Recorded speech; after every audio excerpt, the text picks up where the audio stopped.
বেয়াদব ফজলুর রহমানকে স্পষ্ট করে বললাম, তোর মতো বেয়াদব গত 100 বছরে বাংলাদেশে জন্মায় নাই। হয়তো দেখেছেন এক সময় উনি সোনাকান্দা মাদ্রাসার মুয়াদ্দিস ছিলেন, এখন ওনার খোলস পরিবর্তন করে উনি একেবারে কওমি লেবাস নিয়েছেন।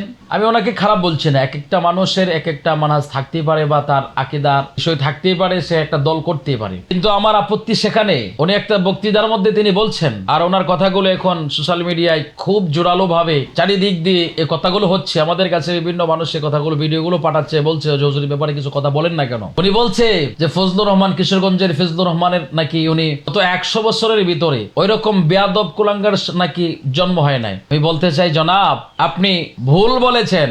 ওনার মতো এমন একজন সাচ্চা আশিকে রসুল, বিশেষ করে পলিটিশিয়ান লিডারদের মধ্যে গত 100 বছরে একজন আশিকে রসুলের জন্ম হয়েছে কিনা সেটা বলতে পারতেন, কিন্তু আপনি যেটা বলছেন এটা আপনি ভুল বলেছেন। আর আপনি যে ভাষাটা ব্যবহার করেছেন এতে বোঝা যাচ্ছে যে শুধু পড়াশোনা করলেই যে মানুষ ভদ্র হয় এমনটা না। ভদ্রতা পাওয়ার জন্য একটা ফ্যামিলিগত যে একটা শিক্ষা, সে শিক্ষাটা মনে হয় আপনি পান নাই, যার কারণে কথার মধ্যে ভদ্রতা নাই, আলোচনার মধ্যে ভদ্রতা নাই। যেখানে সেখানে আপনি যে সমস্ত ভাষাগুলো ইউজ করে থাকেন এগুলো আসলে অভদ্র লোকেরা এই ভাষাগুলো ব্যবহার করে। তো আপনি তো অভদ্রতার পরিচয় দিলেন। আপনি শিক্ষিত হতে পারেন, লেখাপড়ায় আপনার আপনি খুব ভালো স্টুডেন্ট ছিলেন বা আপনার যোগ্যতা ভালো আছে, বাট আপনি ভালো ভদ্র হতে পারেন নাই। ভদ্রতার জন্য আলাদা শিক্ষা লাগে, যে শিক্ষাটা আসে ফ্যামিলি থেকে, পরিবার থেকে। আপনি হয়তো পারিবারিক ভাবে শিক্ষাটা আপনি পান নাই, যার কারণে আপনি এমন ভাবে কথা বলতে পারেন। তবে আমি আপনাকে বলছি জনাব, আপনি একটু শুনেন, ভালো করে শুনেন। আপনি যে কথাটা বললেন যে 100 বছরের ভিতরে ওনার মতো এরকম বেয়াদবের জন্ম হয় নাই,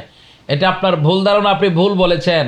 ওনার মতো 100 বছরের ভিতরে, বিশেষ করে রাজনীতিবিদ পলিটিশিয়ান লিডারদের মধ্যে 100 বছরের ভিতরে এমন একজন আশিকে রসুলের জন্ম হয়েছে কিনা এটা আমরা তালাশ করতে হবে। পাইবো কিনা তাও সন্দেহ আছে। উনি একজন খাঁটি আশিকে রসুল, উনি একজন সফিবাদী মুসলমান, উনি একজন সুন্নি মুসলমান। ওই কথাটা বলার কারণেই তো আপনাদের ভিতরে জ্বলে উঠছে। আলবদর রাজাকার যারা আছে, রাজাকাররা তো ওনাকে দেখলেই জ্বলে, কারণ উনি বীর মুক্তিযোদ্ধা। তো বীর মুক্তিযোদ্ধাকে দেখলে তো রাজাকার জ্বলবে, এটা তো স্বাভাবিক বিষয়, এটা তো অস্বাভাবিকের কিছু না। যেই উনি বলছে আমি সফিবাদী মুসলমান, এতে করে আপনাদের ভিতরে আগুন লেগে গেছে, যেটা ওয়াহাবিবাদ, যেটা আপনারা লালন করে থাকেন। তো ওয়াহাবিবাদ লালন যারা করে তারা কোনোদিনও সফিবাদকে তারা পছন্দ করতে পারে না। তারা সবসময় সুন্নিদেরকে, সফিবাদী মুসলমানদেরকে ঘৃণার নজরে দেখে। আপনি তো হিংসা আর ঘৃণার নজরে দেখেছেন, হিংসার থেকে আপনি কথাগুলো বলেছেন। আপনি যদি একটাবার চিন্তা করতেন, কত নেতা আছে যাদের মানে ব্যাকগ্রাউন্ড খুবই বাজে, ব্যাকগ্রাউন্ড তালাশ করলে দেখা যায় যে তারা মানে একেবারে অসামাজিক কাজের মধ্যে তারা লিপ্ত,